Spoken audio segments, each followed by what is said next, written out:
इस चैप्टर की typical theory है बच्चों, तो जो जो मैं टॉपिक्स करा रही हूँ वही करेंगे आप। तो अगर मैंने आज ये वाला टॉपिक पहले लिया है इस वीडियो में, तो आप इस टॉपिक को पढ़ेंगे, लर्न करेंगे, सॉर्ट करेंगे, फिर आगे आगे टॉपिक्स। जितना मैं कराऊंगी आपको सिर्फ उतना ही पढ़ना है, आगे मत बढ़िएगा क्योंकि फिर डाउट्स आएंगे। तो जितना जितना मैं कराती जा रही हूँ सिर्फ उतना उतना पढ़ो, सारा कवर होगा ये chapter. Clear? And before Sunday या max by Sunday will finish off this chapters theory, फिर टेस्ट होगा, तो साथ साथ पढ़ना आप शुरू कर दो। तो national income at current year prices का क्या मतलब है?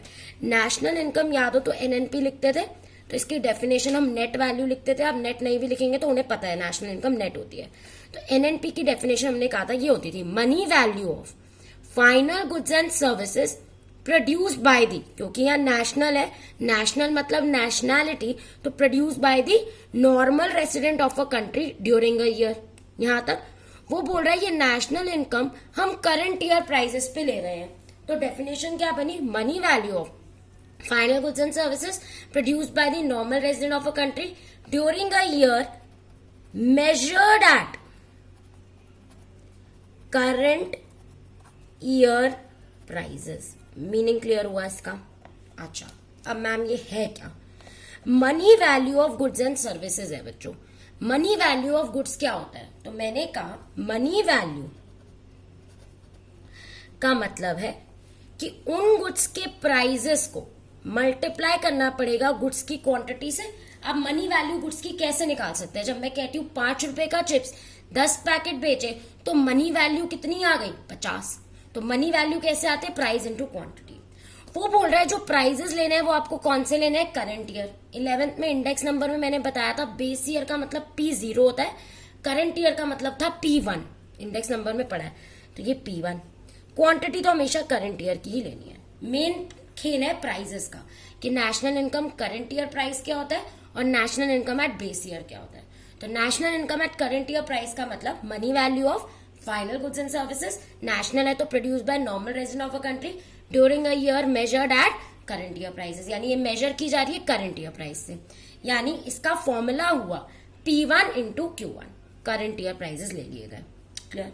अच्छा, नेक्स्ट चीज, मैम ये कब कब इंक्रीज होगी? तो हमने कहा कि क्योंकि इसका फॉर्मूला है P1 इंटू Q1, तो एक तो ये तब बढ़ती हुई दिखेगी जब प्राइजेस बढ़ गए हो, यानी जब करंट ईयर प्राइजेस बढ़ गए हो तो ये इनकम बढ़ जाएगी। दिख रहा है ना, क्योंकि इसका फॉर्मूला है P1 इंटू Q1। या फिर मैम क्वांटिटी बढ़ गई हो, यानी करंट ईयर क्वांटिटी इंक्रीज हो गई हो, तब भी ये इंक्रीज दिखेगी। तो हमने कहा अगर ये नेशनल इनकम बढ़ी हुई दिख रही है तो इसका या तो ये मतलब होगा कि करंट ईयर के प्राइजेस बढ़ गए हैं इसलिए ये बढ़ गई है, या फिर करंट ईयर की क्वांटिटी बढ़ गई है इसलिए ये बढ़ रही है। क्लियर? तो हमने कहा मीनिंग इसका फॉर्मूला, और ये तब इंक्रीज होती है जब करंट ईयर के प्राइस इंक्रीज हो गए हो या करंट ईयर की क्वांटिटी इंक्रीज हुई हो। क्लियर है? 3। चौथा, इकोनॉमिक ग्रोथ। अब इकोनॉमिक ग्रोथ समझने से पहले एक चीज देखते हैं। देखिए, तो जब बच्चों आउटपुट बढ़ता है, यानी जब क्वांटिटी ऑफ गुड्स बढ़ती है, क्वांटिटी ऑफ गुड्स का प्रोडक्शन बढ़ता है, तो मैंने आपको सर्कुलर फ्लो में पढ़ाया कि अगर प्रोडक्शन बढ़ेगी तो इनकम जनरेट होगी, क्योंकि फैक्टर्स लगे। यानी अगर प्रोडक्शन बढ़ेगी तो प्रोडक्शन बढ़ाने के लिए लोग लगाएंगे, यानी एम्प्लॉयमेंट बढ़ेगी, और अगर एम्प्लॉयमेंट बढ़ेगी तो क्या बढ़ जाएगी? इनकम। और अगर इनकम बढ़ रही है कंट्री में तो उस कंट्री में क्या हो रही है? Economic growth. यानी हम ये कह रहे हैं कि अगर कंट्री में प्रोडक्शन बढ़ती है, जनरली हम मान रहे हैं with the use of labour, तो उससे एम्प्लॉयमेंट बढ़ती है, उनको इनकम मिलती है और इकोनॉमी में एक तरह से इकोनॉमिक ग्रोथ होती है।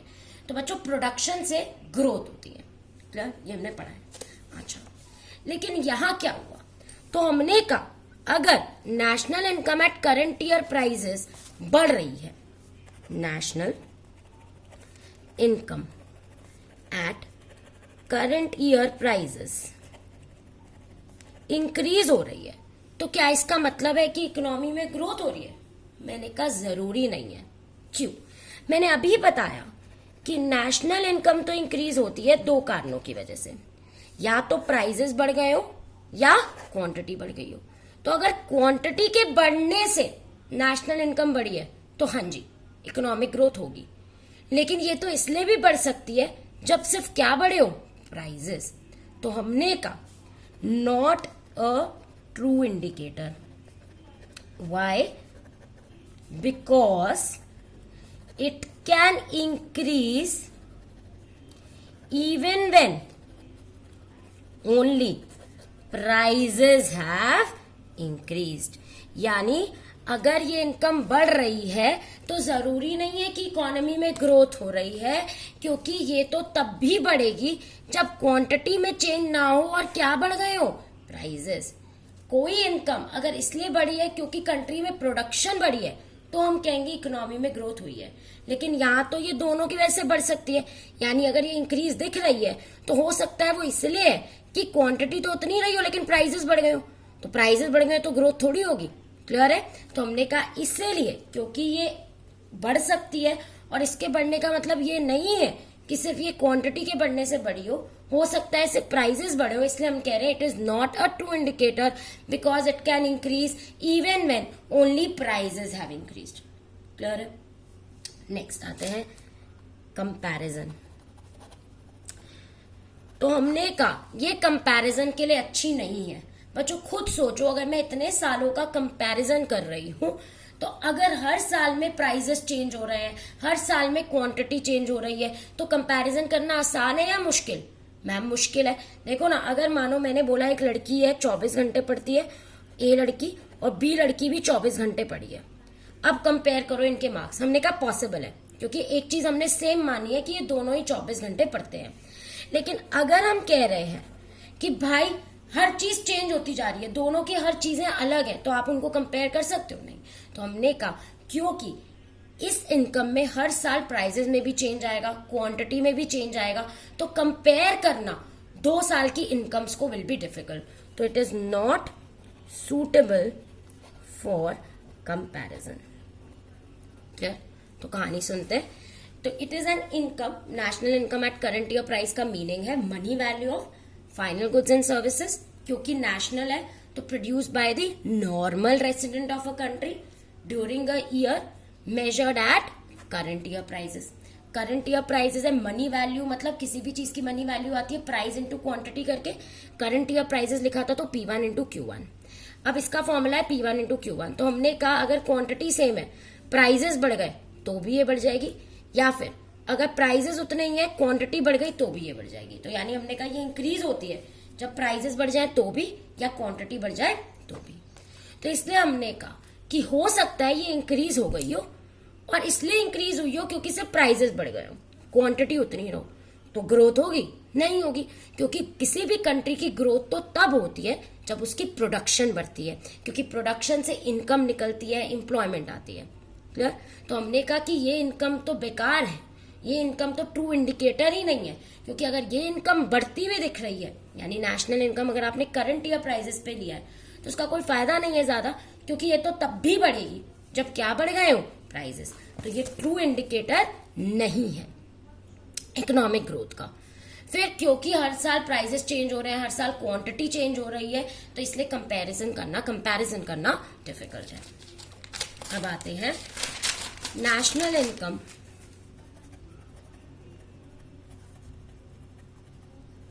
At constant prices. Constant prices, तो बच्चों इसकी डेफिनेशन क्या होगी? Money value of final goods and services. Again national है तो produced by normal residents of a country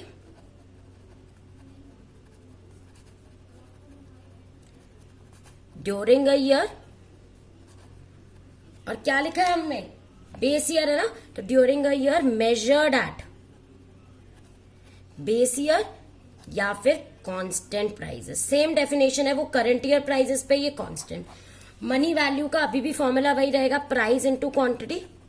money value कैसे आएगी? Price into quantity. बट यहां क्या वर्ड है? Constant prices. तो क्वांटिटी तो वही रहेगी Q1, बस बेस ईयर के प्राइस जो हमने इंडेक्स नंबर में पढ़ा था 11th में, P0. कांस्टेंट रहेंगे प्राइसेस. यानी इसमें आपको प्राइसेस बेस ईयर के लेने हैं, क्वांटिटी करंट ईयर की लेनी है. अब ध्यान से देखते हैं क्या हुआ. तो हमने कहा कैलकुलेशन कैसे है. तो हमने कहा कैलकुलेशन बहुत आसान है। कैलकुलेशन में कुछ नहीं है, इसका फॉर्मूला है P0 इंटू Q1। उसका था P1 इंटू Q1। यहाँ प्राइजेस बेस ईयर के लेने और क्वांटिटी करंट की। कंपैरिजन करना क्या इसके साथ इजी है? हाँ जी, बहुत इजी है।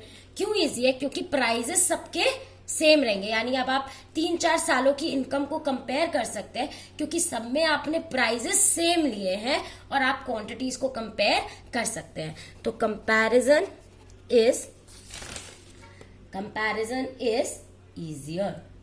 क्लियर? क्योंकि आपने चीजें सेम ली है तो आप क्वांटिटीज को कंपेयर करना इजी है कि हर चीज में हमने प्राइजेस सेम रखे, आप कंपेयर कर लो। क्लियर? अच्छा, इकोनॉमिक ग्रोथ अगर मैं कहूँ बताएं तो बहुत ही बढ़िया है। हमने कहा कि भाई ये इनकम का फॉर्मूला है ये। अब मुझे बताओ ये कब इंक्रीज होगी? तो हमने कहा प्राइजेस तो हमने कांस्टेंट लिए हैं, कांस्टेंट प्राइजेस लिए हैं, तो यानी ये तो सेम ही रहने वाले हैं। तो हमने कहा ये तो सिर्फ तब बढ़ेगी जब क्या बढ़ जाए? क्वांटिटी, क्योंकि ये चीज तो कांस्टेंट है। ये चीज सिर्फ तभी बढ़ेगी जब क्वांटिटी बढ़ जाएगी। बात समझ आई? तो इसलिए हमने कहा कि ये ट्रू इंडिकेटर दिखाएगा इकोनॉमिक ग्रोथ का, क्योंकि अगर ये इनकम बढ़ेगी तो इसका साफ साफ मतलब होगा कि क्वांटिटी बढ़ गई है, इसलिए ये इनकम बढ़ी है, क्योंकि प्राइजेस तो क्या रहते हैं इसमें? कांस्टेंट। तो ट्रू इंडिकेटर, इसलिए इसको कहते हैं रियल इनकम, कि रियल है, ट्रू इंडिकेटर दिखाती है। अब अगर हम इनका डिफरेंस देखें बच्चों तो आते हैं मीनिंग। क्लियर? तो हमने एक बार दोबारा देखते हैं। कांस्टेंट ईयर प्राइजेस में हमने कहा कि इसका फॉर्मूला है P0 इंटू Q1। तो ये कब इंक्रीज होगी? तो हमने कहा ये तो कांस्टेंट हो गया, तो हमने कहा ये सिर्फ तभी इंक्रीज होगी जब क्या बढ़ जाए? क्वांटिटी इंक्रीज हो जाए ओनली। इकोनॉमिक ग्रोथ का हमने कहा ट्रू इंडिकेटर, क्योंकि increase in national income at base year prices take place when quantity increases, और क्वांटिटी का मतलब ही ग्रोथ है। कंपैरिजन के लिए भी ये क्या है? सूटेबल। क्लियर? डिफरेंस देखते हैं, ध्यान से देखना। Current year prices, national income at current year prices और national income at constant prices. तो हमने कहा पहले नेम करते हैं। हमने कहा कांस्टेंट प्राइस वाला सही इंडिकेटर है, क्योंकि वो सिर्फ तभी बढ़ेगा, प्राइस तो कांस्टेंट है, जब क्वांटिटी बढ़े। तो हमने कहा ये रियल इनकम कहते हैं इसको, कांस्टेंट वाले को। और ये एवे ही है, नॉमिनल है, नोशनल है, ज्यादा कुछ नहीं दिखाता है, ट्रू इंडिकेटर नहीं है, तो ये नॉमिनल इनकम कहते हैं इसको। तो रियल से याद रखना जो ट्रू इंडिकेटर है वो। मीनिंग तो money value of final goods and services national है, तो produce by normal resident of a country during a year eight current year prices. इसकी भी सेम है, money value of final goods and services produce by normal resident of a country during a year at constant prices.